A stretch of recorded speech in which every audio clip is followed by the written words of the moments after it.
Philippians chapter 8, chapter 3, verse 1, verse 18. Ngiyacela bamkhumalo usifundele egameni lika Jesu.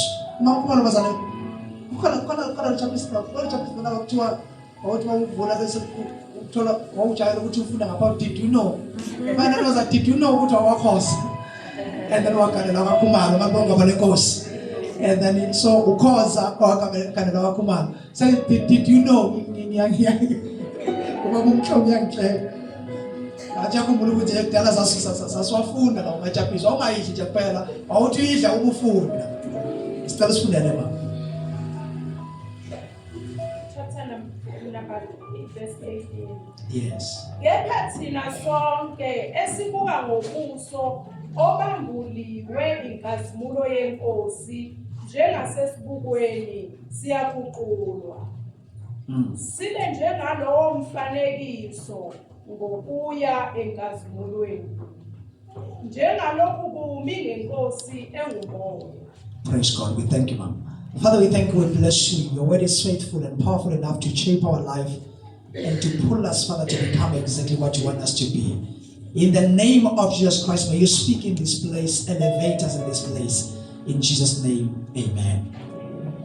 And also, did you know what you and did you know what you Amen. So, did you know what you muskosana wazwan? So, but umambuso wabandlovu. Hallelujah. Umamdiyu wawanyemba osikhandisa. Nawo bazalwane bami ngezinazane nje bazalwane. Wabaqasha ngaphansi kwabalobunja kwamanje mama. Balabo bashadele kwasingesazi ukuthi kodwa umabani. Amen. And then ngiyacela bazalwane ukuthi sibheke lento kafushane. iBhayibheli lizvezela lento yokuthi inkazimulo kaNkulunkulu we are standing exposed to it because of iveil yadatshulwa. Sichazile last week, sayichaza also nange Wednesday. We appreciate abazana abangenayo kwiBible study because benza umsebenzi wethu ube lula on Sundays. Malibonga balenkosi. And then ngoba kubalula kakhulu ukuthi sivele siqhubeke la sigcine khona. So now iveil isidatshuliwe le eyenza ukuthi sisinomvu umuntu noNkulunkulu kube nesenqo noma kube nento ebahlukanisayo bangakwazi ukuyingenela leyo nto yabe sidatshulo.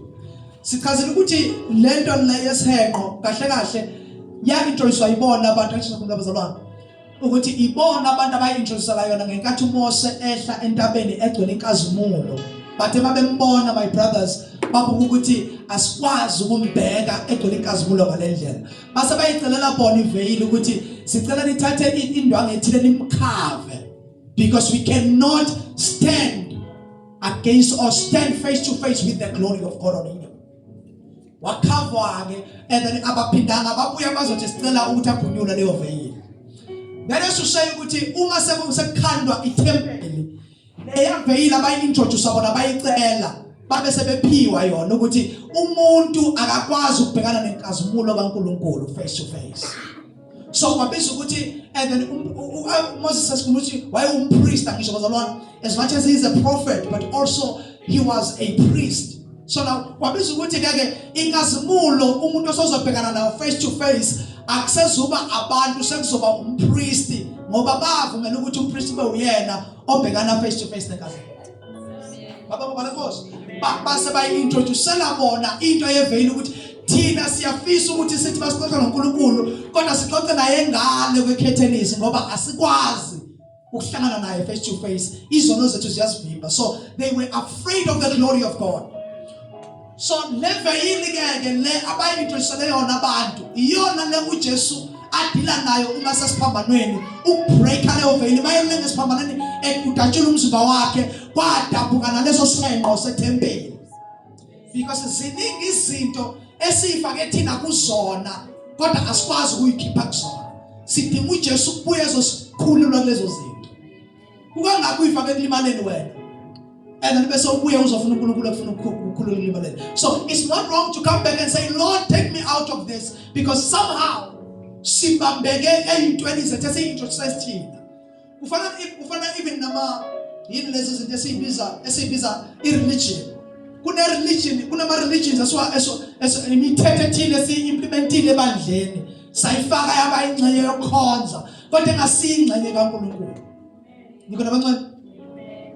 And size lezi zinto siyibone ngathi zi-wrong noma ziyisono noma ungazenzanga. Akaqekisa njengomuntu anginankinga nendaba ye-uniform maye enkonzweni, ne? Abantu abagqoka i-uniform baye enkonzweni igcina isiphenduka iba i-religion i-uniform. Because uma engayigqokile i-uniform and then ukhululeka ukwenza noma ngayini, kodwa uma egqoka i-uniform yesonto akakwazi ukwenza noma ngayini. Uhlonipha akasahlonipha uNkulunkulu, uhlonipha ini? Yeah, isevate. Phela iningi lethu asosuka khona ku-uniform bazalwane. Nami ngisuka ku-uniform bazalwane nesasithi basifake isudu yayingaphelele mawuyifakile kwakumele bese ufaka nentandanyana. Yabona intambo elenga kanje yayi-blue bese sifaka nentambo e-blue ethi singamadodana sibiza amadodana. Yabona bathi idodana, yeah. Bese sifaka leyo ntambo ilenga kanjena Dikho Namaleka mbusi Dikho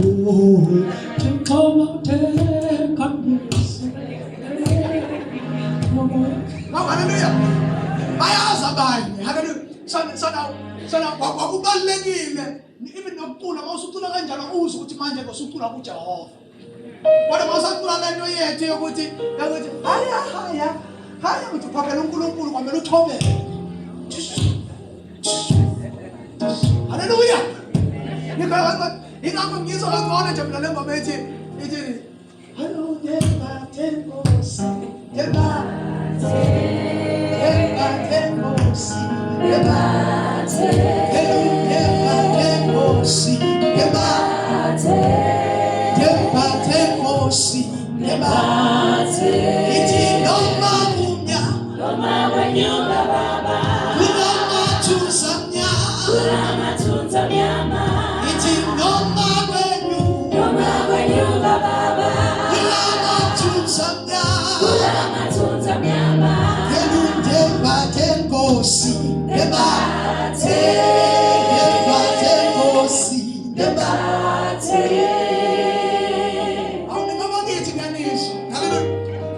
So now and then bengisasho ukuthi kunezinto esiyi-introducile emabandleni zaba yinqubo yethu zaphenduka i-religion esiyitshela ukuthi uma singazenzanga lezo zinto and then uNkulunkulu asamukelekile.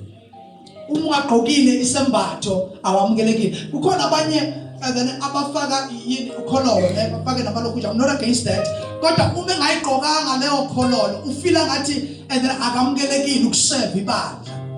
Useva ngenxa kakhololo akasaserve ngenxa yokuthi ubizwe uNkulunkulu. Ubiziwe kodwa kwamele phinde efake lento ukumaffirm.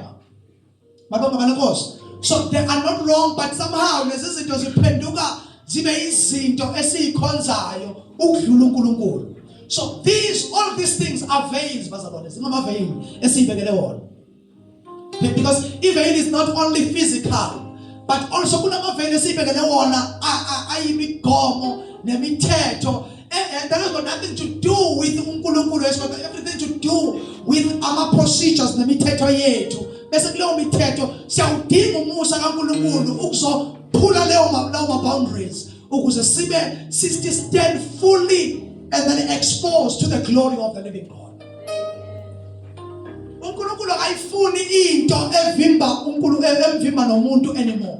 Ngenxa ukuthi uJesu so wayidestroya into evimba umuntu ukuthi angene ebukhoneni baNkulunkulu fully.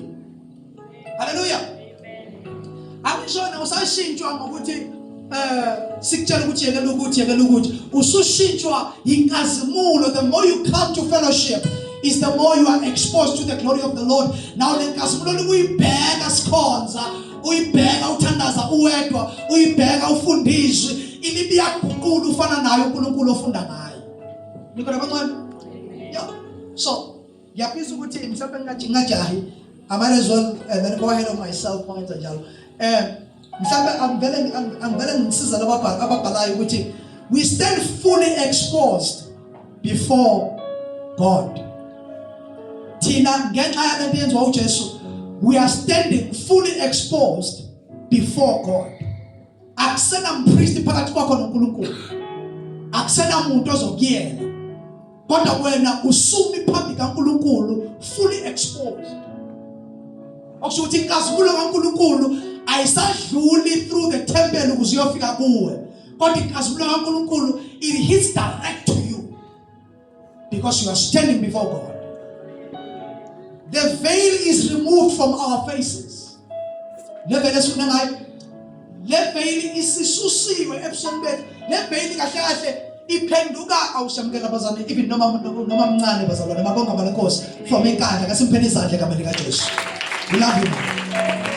Kuba isibusona ukubona ingenele kwi group and then uma ngabe kukhonzwa during ngaba service Wednesday WhatsApp and then kuhle ukubona abazalwane from all over bengena tuning in to be with us. So now bazalwane lenkazimulo le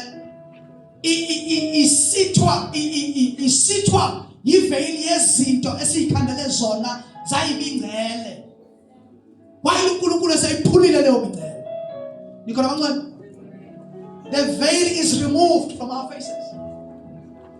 Njalo makelwane indwangu isusiwe. Enye veil eyasuswa mhla usindiswa the day usindiswa empilweni yakho yiveil ye-ignorance.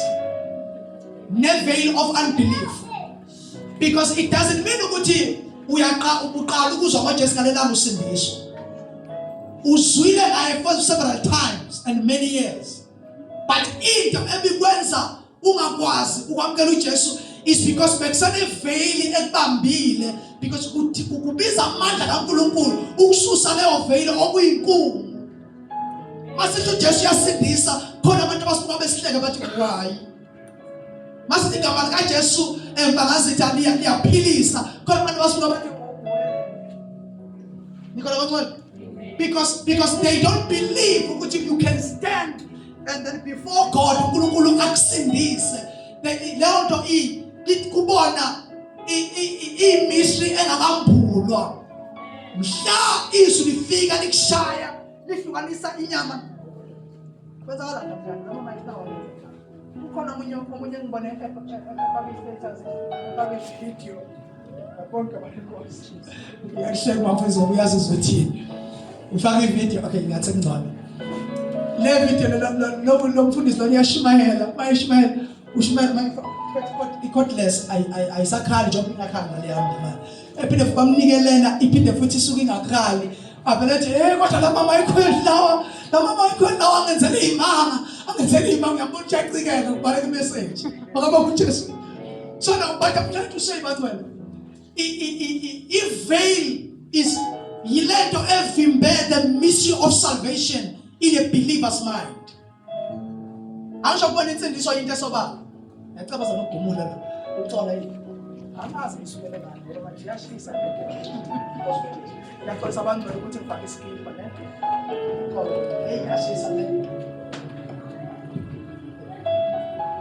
Kodwa nginaki iskipa sami sibhalwe noJesu nasasinankingi. Makabonga uJesu. So now awubaza ngiyacolisa ama elders. So now the Bible bazalwane likhuluma ngalenkazimulo efihlakele kwabangakholwayo ukuthi leyo ibangwa yiveil emiphambi obuso babo noma engqondweni zabo ziphuphethekisiwe is the veil of ignorance. Is the veil of ignorance. Mhla usindiswa nawe wayibuza ukuthi kodwa bengayamukeli ngani lento sonke lesisikhathi yakubona. Uyibuza ukuthi lento why bengangibulekeli all these years. And it's because nalanga usindiswa izwi malifika ngalelo langa livela lishaye kudilike nenkungu okuyiveil ebambi revelation ngoNkulunkulu nensindiswa kaJesu. So ungayithathi kancane into yokuthi usindisiwe, it's a blessing. Because kusho ukuthi ngelinye ilanga izwi lathi malifika langafika njengenjwayelo kuwe. Lake lafika lavelela lasusa inkulu. Hallelujah. Sonke njengoba sila yingoba kwafika izwi laqaqa iveil engqondweni yethu ebisiphungathile for years singasindisiwe siyibona lento ubula. Ngiyabona iBhayibheli lento ubula ngababhubhayo.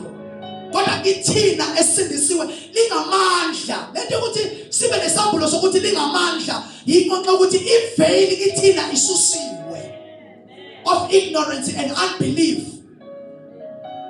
Hallelujah.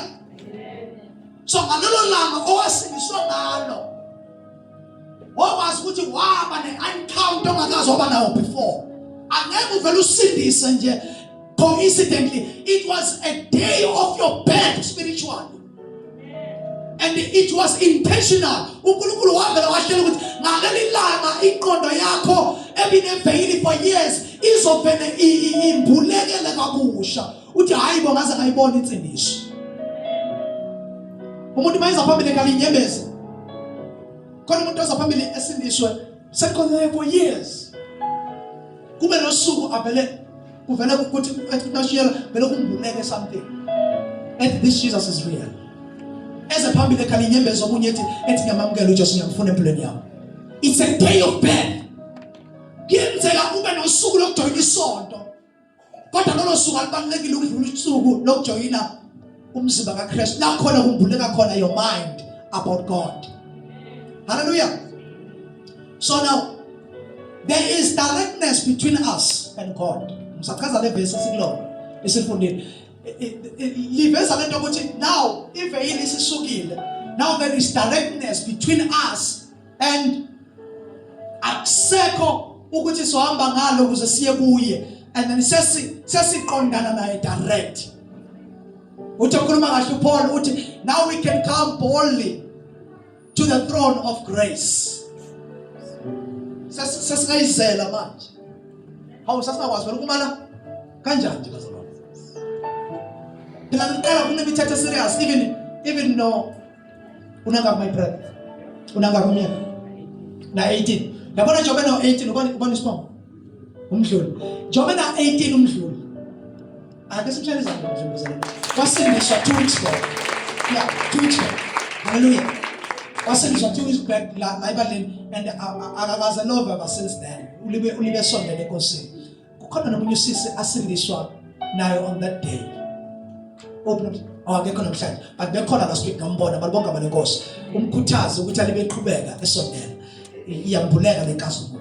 So now bazalwane Jobe na 18 umdluli wayengavumelekile ngokomthetho ngalesa sikhathi ukuthi angashumayela ivangeli at this stage. Qualify ukuthi angaba umpriest at this age. Wayengathunywa kodwa engakwazi ukugcotshwa egcotshelwe kupriest. Why? Because kune veil equkethe abantu ukuthi abakwazi ukushumayela abakuleli izinga. But we thank God for Jesus. That's why uJesu naye wafika walinda and then uthi manje uyashumayela ethi ukhuluma imfihlo ayina 12 years bathiwa yey lo mfana nangegama. Imfihlo ingakuyithatha and then waphinde uJesu wayifihla again because kumele ezame ukuzocomply with ingqondo zabantu ukuthi and then kumele ebe umpriest esena 30. Wahlala the next other years 12 years and then minus 30 minus 12 about 18. Okusho Jesu wafika waba nesambulo and then in 12 years wafika wakwazi ukukhuluma imfihlo nesambulo sikaKristu sikaNkulunkulu in 12 years but kwambiza ukuthi ayibambe leyo mfihlakalo for the next 18 years. Uyacabanga ukuhlala nento yaziyo iminyaka engakuhleli nje babona abantu bephuputha babona benza kodwa uhlale nayo babona lokho kukodwa it's humbleness. Asikahle ukuthi lento niyenzayo isikhathi sesiphelile kodwa ehlala asikahle ukuthi nje phela Jesu wayefika attend isonto and then attendile ababona bekhonza asikahle ukuthi kukhonzwa mina kodwa bangikhonze ngendlela okumele bangikhonza ngayo. Yilapho ngelinye ilanga uma ngabe eseshumayela ke manje fully ufika ungena etempelini this time kuba ngathi uthi ngeza ngithola namhlanje. Wangena nenkalvasi ngathi uthi kahle kahle yabona ukuthi awabashayeli namuhla la. Ubashayela ukuthi kusonke imncane ngibona ngifika la etempelini liba nenzi kahle la. Wakhipha inkalvasi wababhaqa nkalvasi. Why? Because and then uthi my house shall be called the house of prayer. Hayi indawo yokudayisa. Akusindawo yokuhlala ama-gimmicks le. But this is the house of prayer. This is my house. Now, ngizama ukuvezela ukuthi Ngiyenzeka sometimes usindisho but uyithathe kancane le ntethindiso uzuyibhekele phansi kanti wamukela isambulo ongeke usamukele njengomuntu obamakhelwane wakho. Ningafika esontweni nibabili kodwa isambulo sikaKristu masifika kuwe sishaya ingqondo, shaya inhliziyo hlabangani and angeke umakhelwane wakho esizwe njengawe. Singaba under the same atmosphere of preaching but not encounter God the same. Because isambulo person to person singathi sizwe into eyodwa lengiyishoyo kodwa kube khona osezwa okungale ngalokho engikushoyo. Phela ngathi ngikhuluma kanje ngikhuluma izwi which is the rhema word or which is the logos word, the logos word, the written scriptures. Kodwa ngithi ngikhuluma kanje bese kube khona also the rhema word, the now word of God. Ezwe izwi elikhulumayo ngaphela lokho engikushoyo as the fresh word from the Lord. And then you must do 1 and 2, 1 and 2, 1 and 2. It's a revelation. Yingakho nokukhula kwethu ebandleni akufani. Singaba sesontweni elilodwa kodwa sikhule ngendlela efanayo. It all depends ukuthi si expose kangakanani to this glory that is being revealed upon us. And how do we comply with the word of God? Because we are comply futhi nalo. Malibonga malenkosi. Mntaka mababa, we are comply nezwi. Angazi ngoba nje understand. Cela umbuzo makhalani kodwa uyezwa usalandela. Sikhuluma ngento worship and siyithatha from Beloved Angelos because asifuna ukudumisa see outside of God's will and God's purpose. But ingelosi uNkulunkulu uzenze zona zangayazi enye into zaziyena. So now indlela esidumisa ngayo azifani nathi. Thina sidumisa kodwa kunezinto ezinye esizazi. Understand ukuthi thina futhi sithi sidumisa kukhona futhi la sisuka khona. Sike sakhonza ezinye izinto before. So now but ingelosi zicraftwe ngendlela yokuthi zazi uNkulunkulu kuphela. Yingakho masimbheka zithi there is none like him. He is the only one holy. But thina ngoba sinakho ukuthi as much as he is holy kodwa kukhona lapho before sindiswa sake safumana usizo khona. Okusho ukuthi ukudumisa kwethu kunayo into yokuthi uNkulunkulu engangenzela ngo1 no2 okusho ukuthi angizukudumisa ngendlela bekudumisa ngayizona until engenzela ukuthi kanti ingelosi asidumisi ngoba zilindele ukuthi enze into zazi ukuthi sowenzile simdumisa from emsebenzini oqediwe. So see understand kangcono into endumisa from uNkulunkulu. He tell us when they worship God they don't worship him from victory only but they worship him from love. Asiphusha ukuthi sezinqobile kodwa siphusha uthando. Asimdumisi ngoba kukhona iminyango evulekile asinandaba naminyango.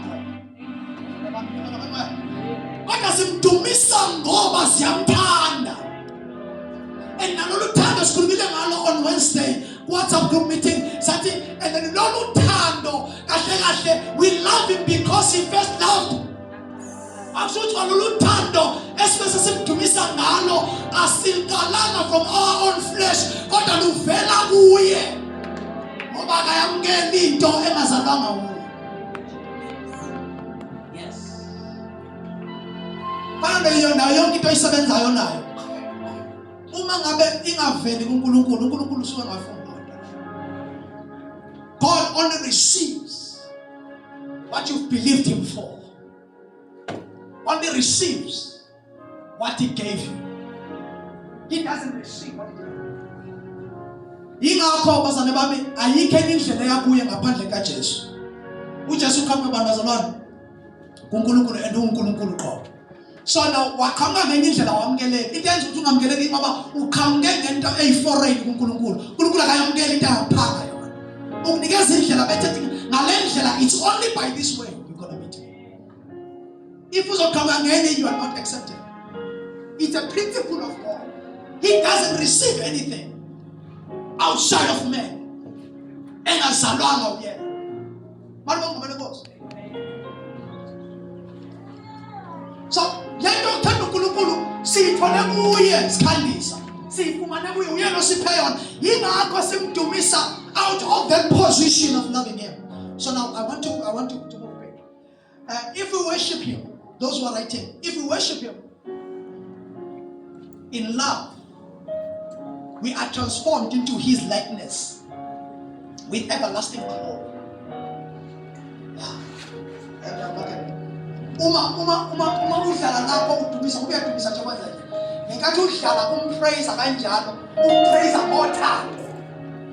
Ungampraise ngoba and then ekuvulele uthuba elisha lebusiness. Kodwa umdumisa from love. Noma ibusiness ingavulekile, but you still come to church and say, the Holy Spirit must come down and Africa will be saved. And you keep on playing like that from love, not from what he has done.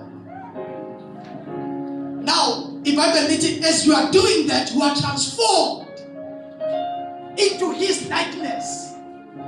Akushukuthi umuntu is being restored nomvula ubuyiseka kuleya nto uNkulunkulu ayemenza wayona emdala kwasenkulu, because uNkulunkulu kahle kahle akafuni ukwenza into entsha. Intsha kithi kodwa uNkulunkulu ayikho intsha. Mathiwa masikuma prayer of restoration. Thina sibongazi masikuma prayer of restoration. Sicabanga ngenkathi sisavutha sitsha ukuthi sasenza kahle ngathi sivutha. Sitsha udala ukuvutha kwethu, it was a standard of God. Kanti kenze kuvuthe thola ukuthi uvutha amis. Hawu bayazi phela umhlobo. Swana bone alibakho balekhosi. Kukhona lapho sasivutha khona kodwa baningi abantu esabalimaza.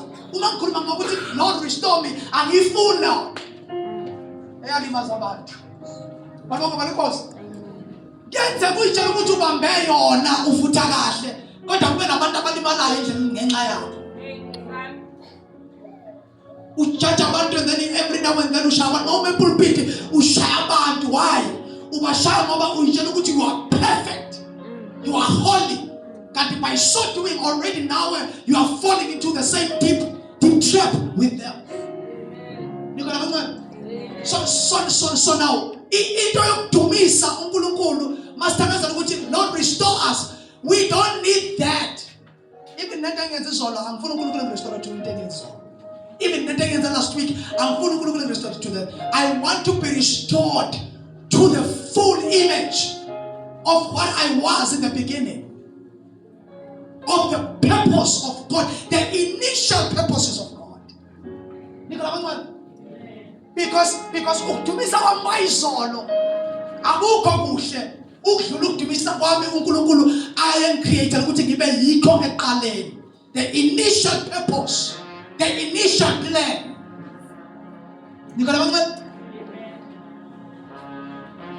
So yeah, let them know the restoration. Lord restore me.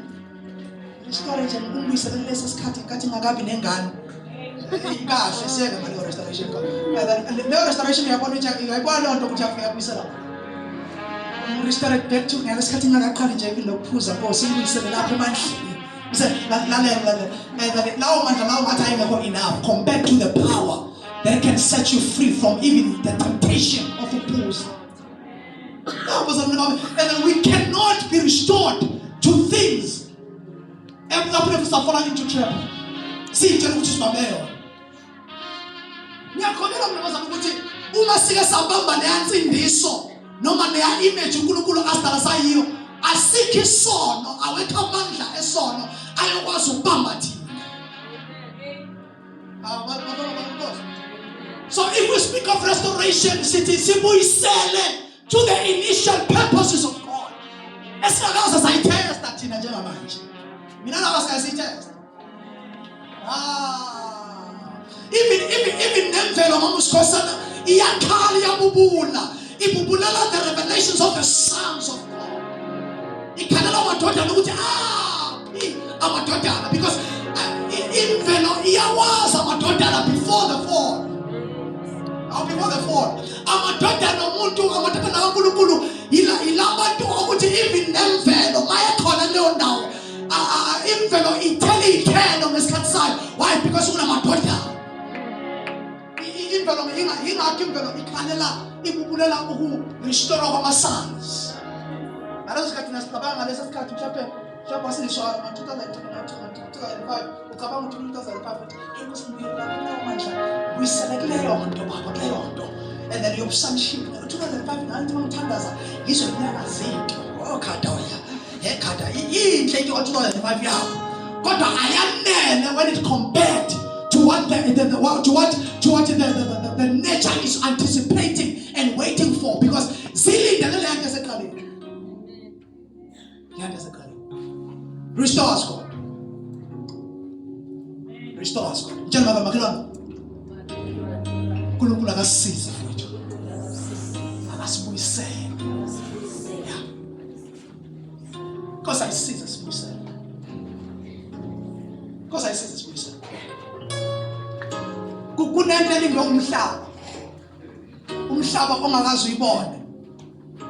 Kodwa imvelo iyayazi. Because before the fall of man, imvelo yakhe yabona umuntu. Yakhe yabona umuntu uNkulunkulu emhlabeni. Yakhe yabona umuntu edominate emhlabeni.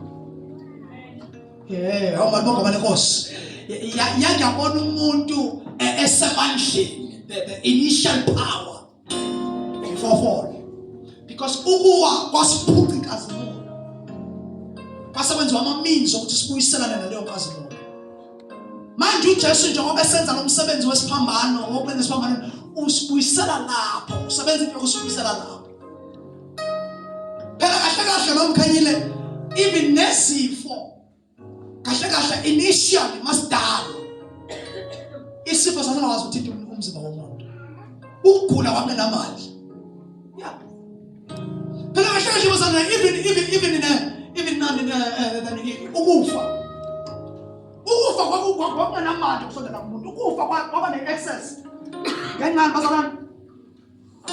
Ngenxa yesono. That's how death gain access. It was because of sin.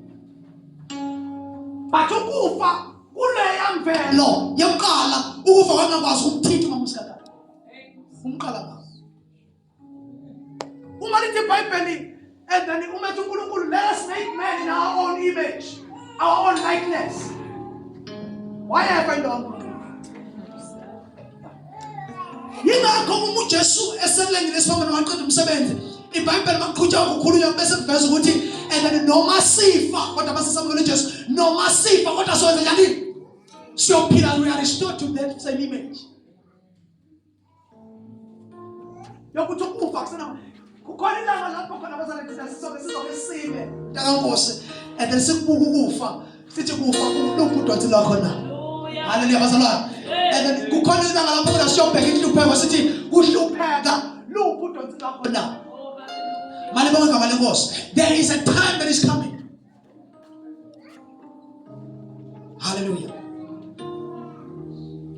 We must be restored to that former glory. To that glory that we were once created to be. You see, if you stay in contact with God, and then I think it's Monday, 11 o'clock, 11 and then so now lapana ngifaka imoto bayisebenza and all that. So insizwa le ihleli ibheke imoto iyayiqaqa amasonto besibabele bayiphakamisa ibheke phansi abantu. Ngiqhamba ngemuva ingibona. Ayifuna ukubheka emuva yaphela yathi insizwa ye bafethu ubani losinda kangaka emva kwami. Malonga malenkosi. Ngibila ngemuva that ithi bafethu ubani losinda kangaka emva kwami. And then I know ukuthi uthithwa isithunzi ngokuthi uyazi ukuthi kuno ilabantu abafakele izinto lezo kodwa lezo. So manje uyazi ukuthi kukhona isinto esinengamayo esamandla nesindo sakhe. Haleluya bazalwane. Ngithe last week when we walk on earth, we walk under the glory of the living God is shining on us. Leso sinto asizwayo akusise sana. Kodwa isindo sakho ngaphansi kwakhe is shining on me. Ayaba kashandelela. Okusho I become a point of contact on earth because of him.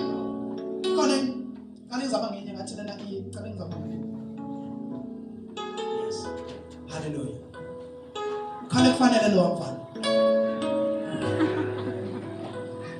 Hallelujah. Glory to Jesus. Ethe la mama ikhweni lawa. So now bazalwane. But nangikwazi ukuthi mama ikhweni lawa ngoba manje mama ikala lawa awethu la. Hallelujah. Ngakwazi ukuchoma kanjalo makuvakashiwe ngenza nami ngathi ngishaka basimike serious. Inkinga izosho into ezomshumayela kabi la mama ayikho bazalwane bekunentshumayelo ezayo. So now, but I'm trying to say bazalwane. Inkazimulo. If we walk in partnership with God in prayer and seeking His face, He shine on us. I must but consistently, His glory shine on us. He washes over Israel.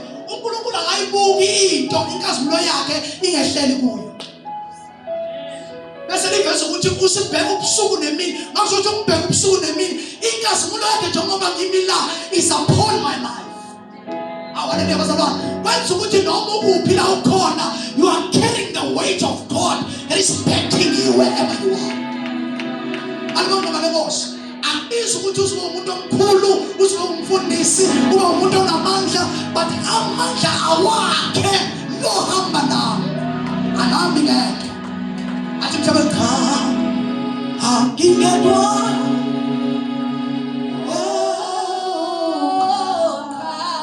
angingedwa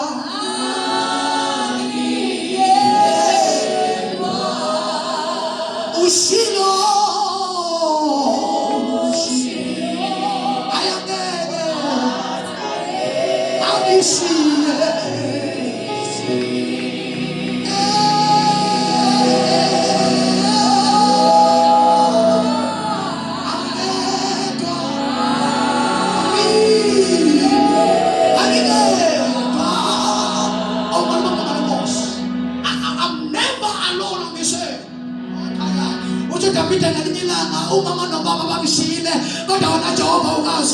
I'm never alone in this world.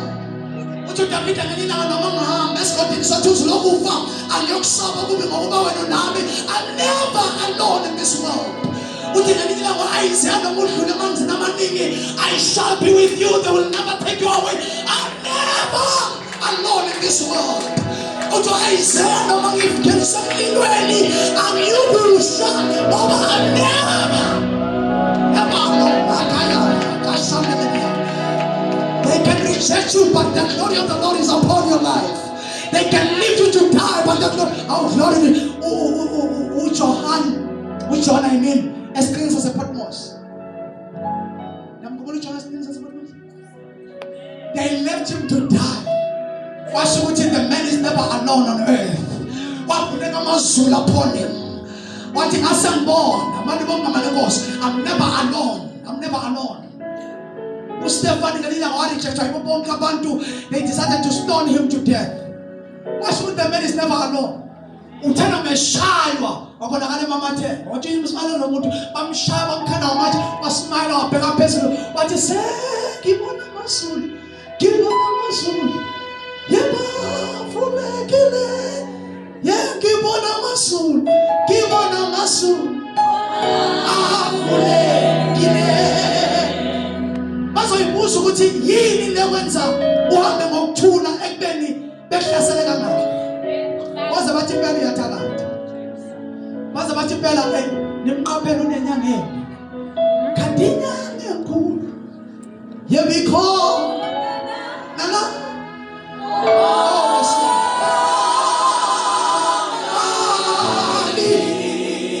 Jesu.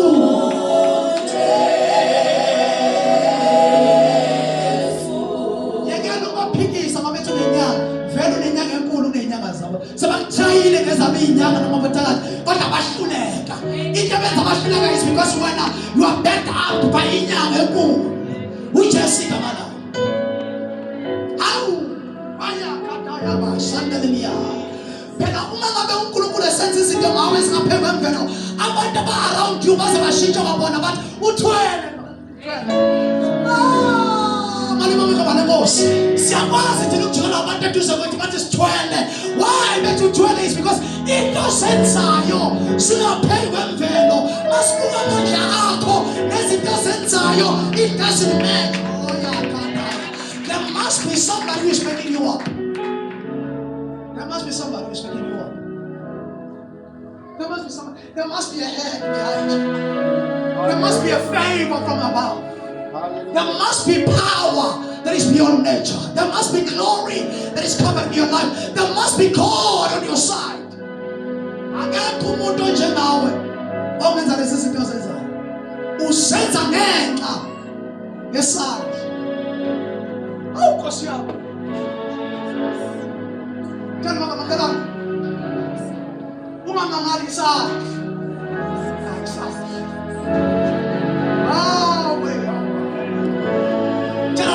Makhelwane uma mangalisa awu tshela lona ukuthi makhelwane ungathuki izinto engizozenza this next time in my life zingapheli kwamandla emvelo ungamangalisandla release a testimony before yenzeke right now ukuthi into engizozenza this next phase of my life ingamangali bangcwele isandla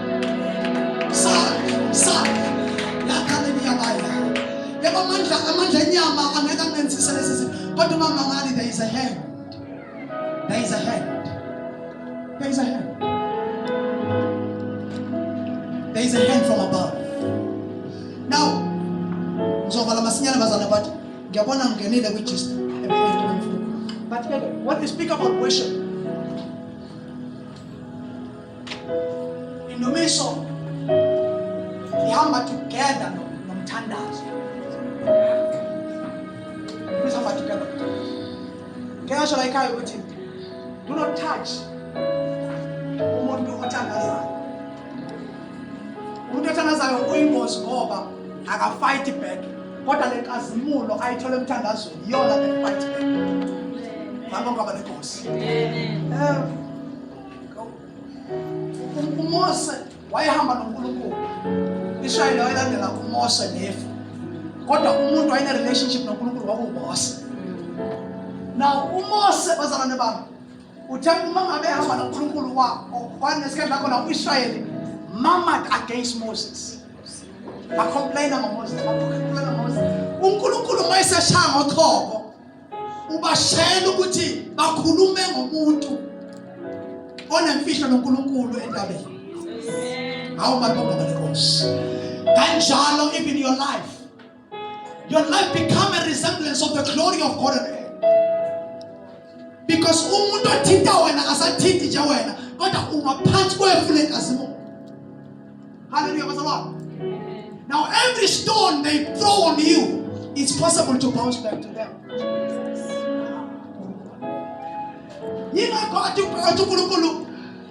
Do not revenge for yourself, for He is the God of vengeance. He is the God of vengeance. He will fight for you.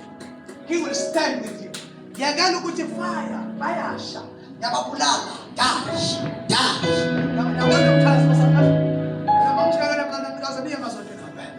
Kuna masondo la nyama mtua. Mama amesetana mtua dash.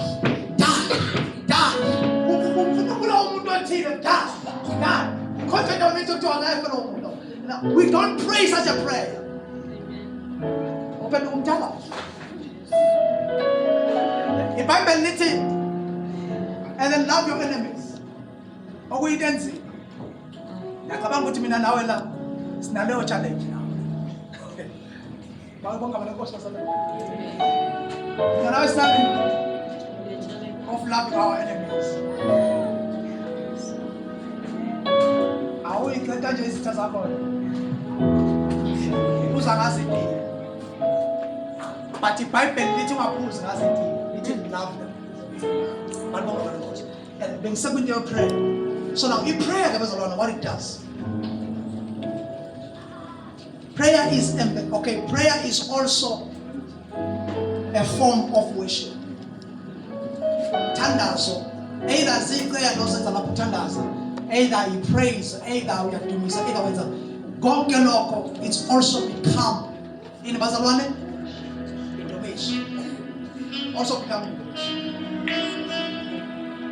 become indumiso. Prayer is embedded in your love for God. Uthandaza ngoba uyamthanda uNkulunkulu. Lekana ukuthandaza ngoba kune-emergency. Yeah. Yabona i-emergency una-911 angisho ushaya ngabe kune-emergency. uNkulunkulu asimshayeli ngoba nakho kune-emergency khona. But simshayela ngoba siyamthanda. Yingakho every now and then sifuna uba nethuba naye lokuxoxa naye lokumfonela lokukhuluma naye. And then why? Manje usuhlala phambili ngayo. Musa. Manje ngone khosi. So now. Yes.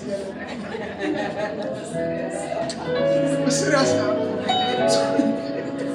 So and then the prayer becomes a form of worship. Kuba indumiso uNkulunkulu. Ngicela ungivulele mama ku Revelation chapter 8 verse 3 to 4. Lana uJohn ubona umbono, ubona ingelosi kulowo mbono. And then lengelosi kunento strange eyenzayo.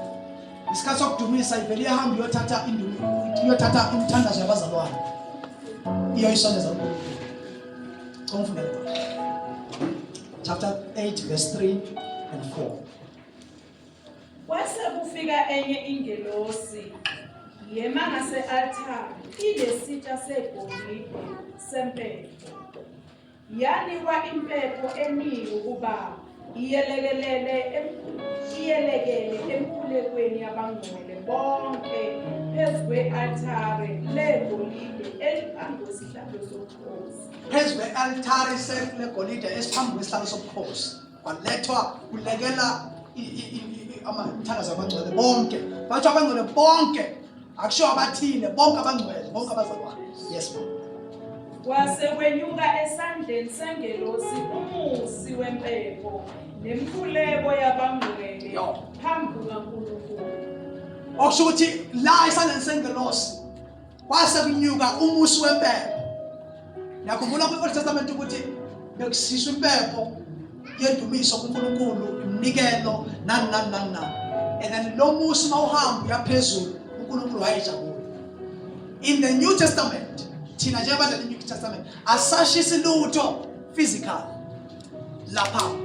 Kodwa into esiyipasha lapha sesibasa inibazalwane umthandazo. Yeah. Ngenkathi sipasa umthandazo wethu lithi iBhayibheli ngesikhathi lemthandazo kusho ukuthi iyathathwa bese yovalelwa endaweni ethile. Imthandazo yakhe ihamba hamba.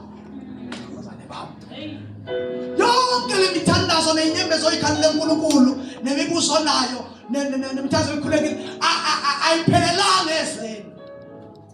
Wezwa ngathi ayizwakala kodwa ithathiwe yavalelwa endaweni ethile. Kuleyo ndawo uthi base kudunyiswa uNkulunkulu kubonakala ingelosi masithi you are holy zibona ngathi asiphelelisile kahle. Bese zigijima ziyothatha and then umthandazo wabangcwele siyenawo in the altar elibizwa ngokuthi it's an altar, i-altar legolide. Yeah. Masifika lelo altar lelo i-altar lokubasa impepho and then yemikhuleko yabazalwane. Bafika bese kulekelwa imithandazo yabo bonke abangcwele. Hayi abefundisi, hayi abaprofeti, hayi aba-archbishop, hayi aba-apostoli. Lana kusho ngasekhona ukuthi ubani umpostoli mawusho umpostoli umzana ubani. Wonke umuntu okholwayo oke wathandazwa kube sekuthatha imithandazo yenu yonke. Umbuzo wami nawo ukuzwa ukuthi uma namhlanje ebusuku uma kwenzeka ingelosi sithatha imithandazo kaze wakho unyukile. Usuwelisile noma ubusuyiwelisile izicelo zakho. Ngoba makwenzeka namhlanje ntambama ingelosi zithatha leyo mikhuleko yabangcwele bonke. Nawakho bekumele ngabulawa. Awumbuzi makhelwane. Usunyusile kodwa wakho. Ngoba kungenzeka namhlanje ntambama ihambe lemikhuleko. So that's one of the things okumele umuthandaza ube nayo inhliziyo yakho. I can't go on without praying ngoba uma sekhanjiswa imithandazo eyami imithandazo yophela kimi because nathi ngicabanga ukuthandaza ngizangayiwelisa mayisiwelile ngenkathi edunyiswa iyathaka lo mthandazo bese iyobekwa phezu kwe-altar legolide and then lami i-altar legolide and then kuba i-altar legolide liphethwe ingelosi le bese kuqubuka umusi ivutha imithandazo iya kuNkulunkulu bamakamani amnandi. That's how many of us are getting responded. Yeah. That's how many of us imthandazo iphendulwa isingali sihlele laba kwi-altar legolide bese inyukela kuNkulunkulu. Wathi nani umthandazo wakunyuka, wathi nani umthandazo wakubakamnandi. Jalo mama luthandaza nezabo. Jalo mama luthandaza ngene ikhona. Uyayibona umkinga lokuzibona ukuthi usathana ngaphela. Jalo mama uthi ufuna ukuthandaza uphinde ungena lekhona. Uthi nami sisibambani semele angikwazi umthotho umngane noma besathi ufuna ukuthandaza kodwa ngithi nje mangingena ukhotho ngathi angikwazi nje. Then uNkulunkulu already useyabona ukuthi i-value between the two of us, between nami ba. Mama ngingena ucingo kama udrop ucingo lasezulu. Ningasikhathi bazalwane. Nikola bathu. Mama usikakana namathi okungena ucingo lwami kodwa mangabe ubhizi nocingo lwasezulwini ungasalibamba lo mfundisi. Babamba ngale Nkosi. Olwasezulwini lungcono kakhulu kunocingo lwethu. Hallelujah. Amen. Azi mina baba ngakuthi ukuthi yathandaza ukuthi ngiphazamisana. Mawutshalandela imamba vela iphazamisene ndawo ngoba ithandaza. Ithandaza mayisesontweni. Ayikho. Usathana always is strategic against people who pray. Kaza kunento efuna ukuphazamisa leso. Awungayithi indaba engathandwa ngakhona. Indaba yomthandazo. Amen. Wathi nani ukuthandaza? Sikuthandaza. Ngiyakubona ukuthi Nkosi sengivukile and then hamba nami Nkosi nani. Ngiyabona lokwantu amafuthi ukuthi sesikuqedile namhlanje siyabonga Nkosi ngesikhathi sonke siphasuna. Amen. Nalokuthi God bless this food. Amen. Scripture of tenders, whereby you seek the face of God, you are very intentional about God. Nicola says, and ibalelile idiomtas indoda nje kwamele thandaza. I understand what ngathandaza. Umndeni wakhe kanjani ngaphandle kokuthandaza. Amen. How ngamlenza nifuna ukushada kodwa ukuthandaza dolono mabanga kodwa ukuthandaza dolono. Hallelujah bazalwane. Imizi endani kwamele yakhiwe ngomthandazo. Malibonga abalenkosi. Njalo phela singilekuthiwe sibe hayi into abasifazana omama and then ikona kumele bakhe imizi ngomthandazo omama nani. But kahle uNkulunkulu uyithembile indoda ngekhaya. Uma ngakuthandaza indoda la ekhaya siyobona izinto zenzeka. Hayi ngoba singenzeki makuthandaza omama ziyenzeka. Kodwa uma ngakuthandaza lo nikezwe authority oba inhloko la ekhaya. Ethi baba egameni lika Jesu nangu umndeni wami. Malibonga abalenkosi. Babuzulu, isikhathi sokuthi amadoda athathe iposition yawo of leading in everything, in prayer and also in everything like I lead, but mostly in prayer. Nikola bazalwane. Anipumi njalo toni bo mama nabosisi. Nikola kuphela. Ethi Bible and then owesifazane ohlakaniphileyo uyayakha indlu yakhe. Kodwa oyisikhulu ebusiness. Makhulunywa ngokwakha, akukhulunywa nge-physical building nani. Khulunywa ngokuyakha ngomthandazo. Thina njengamadoda and then lapho mawulida lapha ekhaya akalawo leadership uyithathe leadership onayo. Manje uyithathe ku-YouTube uthi hayi thina nabasana abalenzi ku-YouTube. Yebo no. Ngiyabonga lapha ukuthi umndeni usiqala ngalesi simo. Ngiyabonga lapha ku-YouTube athi ngiyakuhakisha ngiyabona ukuthi I know. Thoba sekunjena kumele besonze nje. When last did you inquire from the Lord? Ukuthi uma sekunje and then Nkosi yenze njani? Because indoda bamele invest ikhaya. Noma ngabe sekuthiwa sekufasile kunje. Kodwa ayizukwazi ukuliveza uma ingahlangene nenhloko yebandla. Inhloko yendoda uNkulunkulu noma uJesu. Inhloko yomfazi umyeni wakhe. Balibonga baleNkosi. Inkolelo 50-50 balibonga baleNkosi. Sikhuluma izwi manje. Haleluya. Ngasikhuluma izwi njengoba linjalo. Inhloko yendoda uJesu. Inhloko yomfazi then uyindoda. Ebese umfazi usupporta indoda.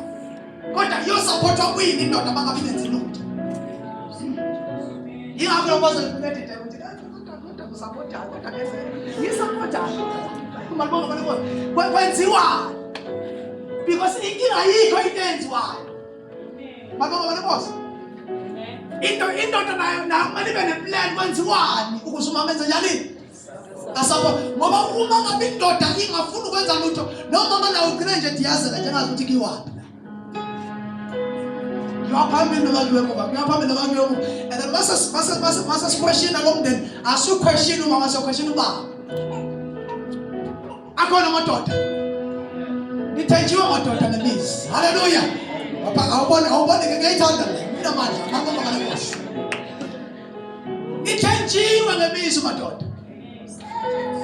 Hallelujah. Yingakho ngithi indoda na ukuthi hayi mina into yokushada ngiyifuna. Awuyifuni kanjani ngoba muze ukuyindoda you are given authority to build a family. Hallelujah. Akhona sisi. Yeah. Wayithatha ngavuma into ngapha. Ngaba nabantu kodwa makumele ingavumi la. Malibonga baleNkosi. And then ukuthi mangena-ke senzani lana wena. Qhawe. Awena amaqhawe ngiyakuzwa ukuthi uzomlobola bese senzani.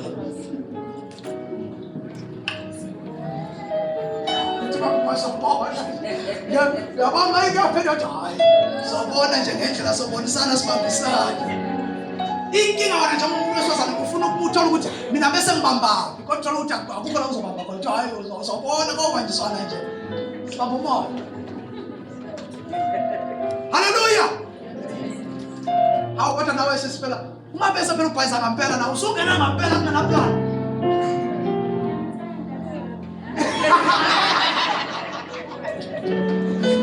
Hallelujah. You're done. And then awungenele uthando, you are here to build. You are here to build. Unakuthi awukodwa bazana ngavele ngaphuma impela ke manje. Elders nimxolela. Ngiphuma impela ke manje. Semphumile esandleni mamshabalala ngivimbeni. Hallelujah. And then so now if we daughter, you must find what God has called you for. In anything in life, either it's business, either it's whatsoever, it's ministry or whatsoever, but you must find what God has called you for. Ungalandi umntwana abantu ezothithibala kanye nawe nawuthithibele uvukekuseni. Nawe usuvuka ekuseni uyoma lapana ey'tolo lapana nawe awazi indoda efaka iringi ibe yintoni iyaqalaza nje ngaze abadlulayo ngaze ababuyayo ngaze abangena malibonga baleNkosi. Ngelinye ilanga solifikani mina nomama wakho khona.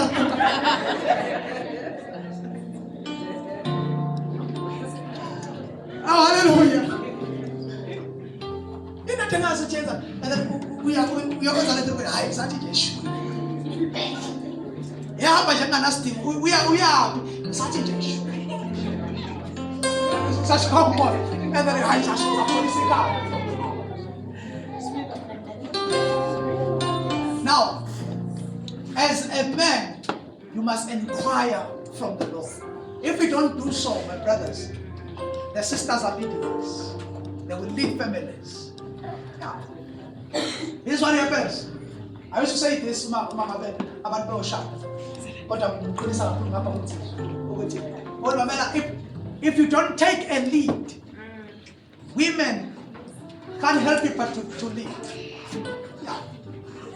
Umuntu wesifazane wafika nje kunegebe evulekile kungalidwa because uyayizonda into eyingizelayo. Uvele ukuthi kodwa singenze njani uyomfica sephethe like that. Ikwelephethe ngoba ubaba wavela wadedelizana hayi mama uyokona mama sizobona. So the more sizobona umama uyabona. Yeah, uyabona. Sometimes sofika sekuyena othenga ispade like that. Lesokucenda ne. Ufika sekuyena othenga ispade. Ufika sekuyena organizer ukuthi kufundwa kanjani like that. Lokho nto ayikazi kundi binakubo. Anginimuka ngamabomba usinacabangi. So now lento kavela ayikaze kwasekhaya ike nje ihluphe nangokucela. Yeah. So that's why manje umama la ekhaya sewuyena ozamayo ukuthi socela kanjani sobiza abafana ngabamagala. Umama cannot make a plan ukuthi hey bafana hey ngicela mala anizokundela umama sewuyena olidala and abafana la start bayibona leyo gebe la but hey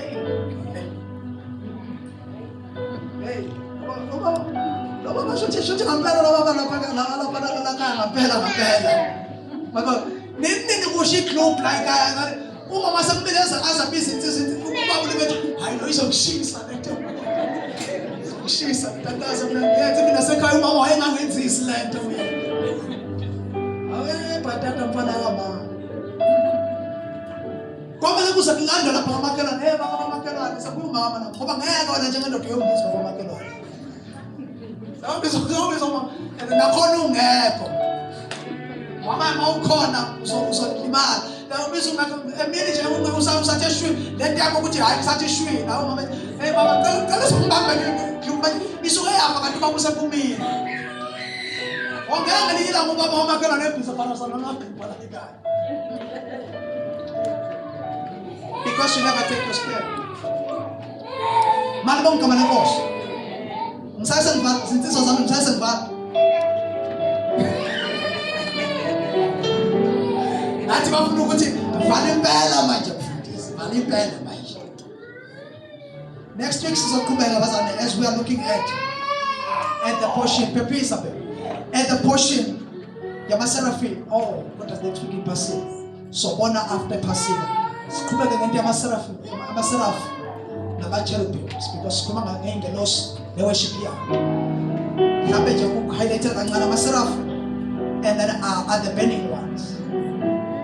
And then kama seraph lisho needs to burn. And then they say indirectly, so they call them the burning ones. To Isaiah 6 chapter 2. Isaiah chapter 6 verse 2 to 3. And then ama seraph are the beings. Are the spiritual beings with wings. Are the beings with wings.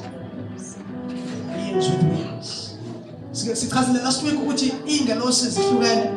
Kukhona lezi ezivela zingabantu. Nakumele masikhaza into kaJoshua ukuthi Joshua wathi elwa empini. Waqhamuka ingelosi wabona umuntu emiphambi kwakhe engabona ukuthi ingelosi. Imani usulana mfowethu. Libe sondela nje khona umdlalo sasudlala sebenzisonda sondela. So now and then lezingelosi le wathi Joshua ebona eseJericho wahlangana naye endleleni ihoshe inkemba. Iwumuntu waze wabuza wathi are you with us or against us? Yathi ingelosi no, I'm neither one of yours. I don't belong to you, I don't belong to them. But I am the Lord, I am the angel of hosts sent from the throne of God. Kodwa kwakumuntu, ngayivele umuntu, balibonga balenkosi. Saphinde sabuka the angel of Yahweh. Le eyabambana ngelinye ilanga noJakobe. Yabambana naye kwaze kwasekuseni And then what Jacob and physical, it wasn't just only praying, but it was a physical wrestling. That's a pulunyo. And then it was an angel of Yahweh, the angel of the Lord. Now the lesson there ibukeka ngathi kuba ngathi uNkulunkulu uqobo because ngikhuluma nayo kuba ngathi kuba noNkulunkulu kodwa ukhuluma nengelosi.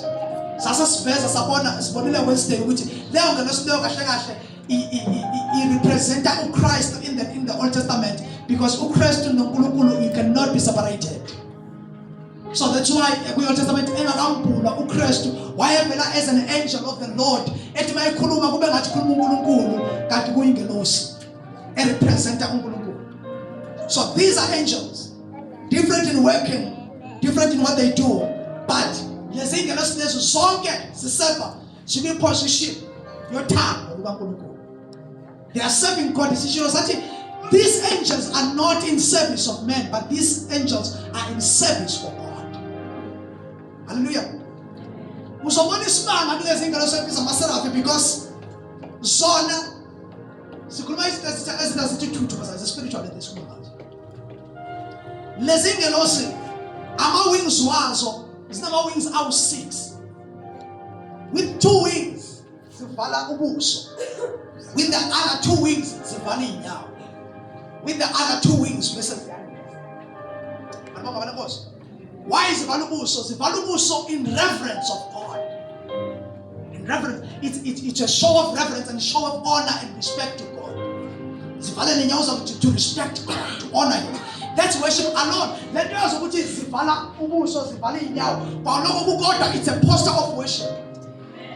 That's why umzalwane makudunyiswa evelele ngisizandla engathi akazidumebi unenkinga yokuthi I understand ukuthi uMsukulu is deeper than just saying words. Your body must say something to you. Amen. Let's worship the Lord. When we speak of worship, we speak of that everything in my body is supposed to participate. Angikwazi ukuthi uyingcwele baba kodwa ngibe ngenze uyingcwele baba. What kind of worship is that? Yingakho iBhayibheli likhuluma ukuthi even indumiso isho ngomlomo must be in connection with your heart. Ethi lesisizwe singidumisa ngeindaba kuphela kodwa inhliziyo zakho zikude lapha because uNkulunkulu is looking for an holistic worshiping individuals. Abamdumisa from the heart that loves Him, and their bodies also express that love. Hallelujah. My son was singing here. You are holy, holy, you are holy. This thing of saying you are holy, holy, you are holy is deeper than just words. But hands have to be lifted up high because He's holy. And then eyes need to be closed. We are worshiping our God.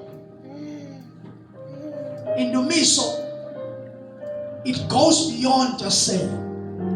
It becomes also a lifestyle. These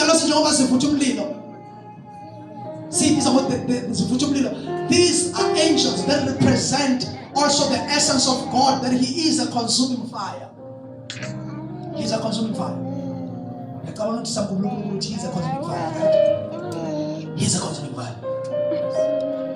So, zonke ingelosi zikhona esisabunkulunkulu represent a certain essence of God. And they embody a certain essence of God. That's why I'm a cherubims.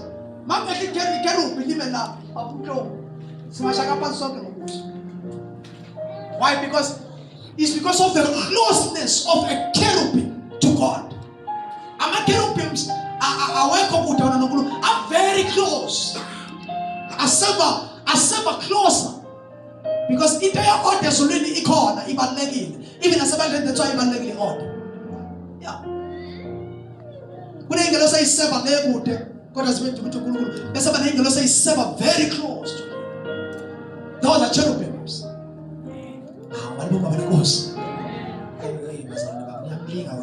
What does it mean?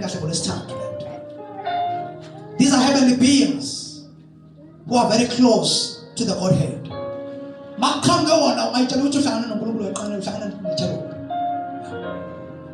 When they show up, because the essence and the glory and the weight they carry shows that they are from the throne room of the Lord. Uyayicabanga ukuthi nawe uma ungayivalela kahle noNkulunkulu, impilo yakho will resemble the glory of God. They serve as gods. Hawu bazana yazi ngayithanda ke le. Babusu ngivumele ngiqedele le. They serve as gods at the sanctuary, or they serve as gods of the holy things of God. Serve as the God that okungcwele kaNkulunkulu.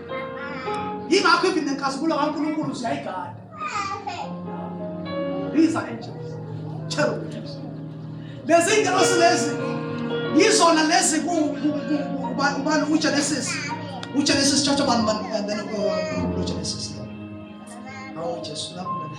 Genesis chapter 3 verse 24 uzomfundekala.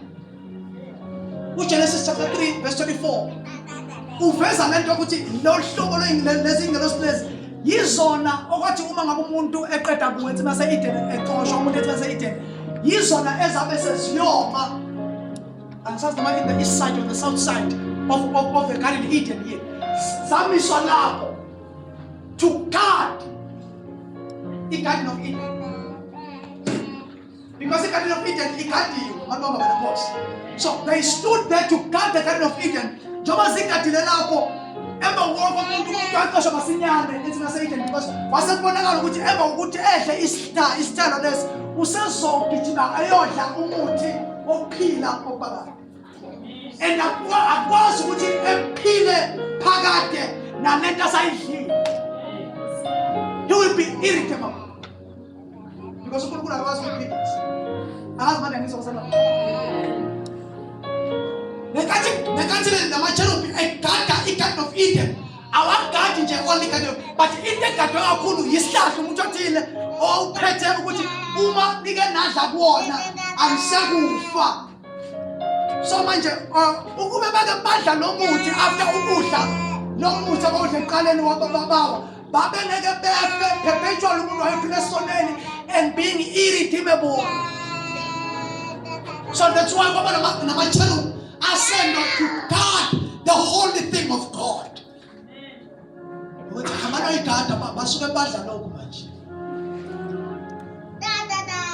Ngoba usathane uyathanda ukubeka ukuthi udla lokho. Laba zanube badla nje badla lesokuphila nje. Kwakuba la, banokho banokhosi. Badla lesokuphila ukuphakathi. Kodwa usathane uyathanda ukuveza lokho ku-wrong ekuveza ngathi kuhle. So they stood in God of that Garden of Eden. Ukuze insindiso ingavimbeki ngelinye ilanga mhla uJesu ethi xa simane ngiyothatha isidingo. Because kube zabe zadla lo muntu after the fall indaba yabo yomuntu yayisekele. Wasekunzima ukuthi umuntu angaphinda lela.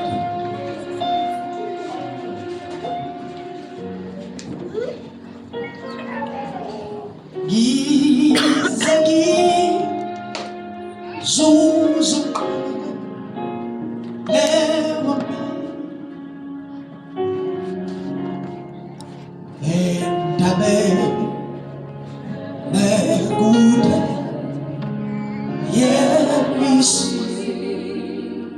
amalo esino kuhlu nehlazo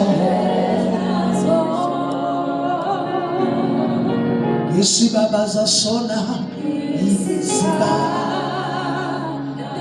sona ngoba Jesu wabethelwa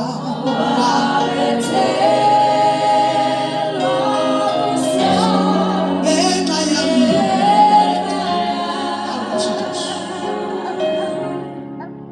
ingaphongi Sibaba saso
At this very time, we are all going to open our mouth as we pray. We pray that, Lord, we want to be in a position of love, that we serve you and we worship you, coming from the position of love.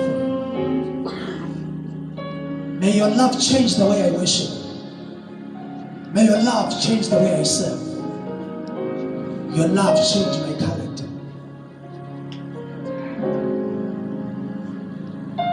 Noma khuluma ngezilimi zonke zeingelosi nezabantu, kodwa uma ungenalo uthando uyafana nensimbi eqaqathayo.